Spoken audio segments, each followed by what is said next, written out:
今天吃一个清晨校门口的咖喱牛腩饭，哇，这全学生啊，坐在这大树底下就开始吃了。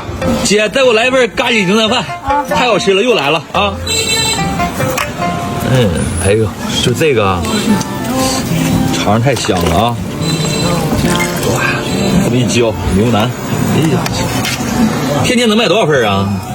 买多少份了，也都不数的，不数。哎，这大早上又来校门口抢这个牛腩饭吃了，因为太香了啊！学生8块，成年人10块，我觉得这个量给的嘎嘎的啊！主要它这个土豆子都起沙了，还有炒过的火腿肠、大牛腩，满满这一大碗，哇！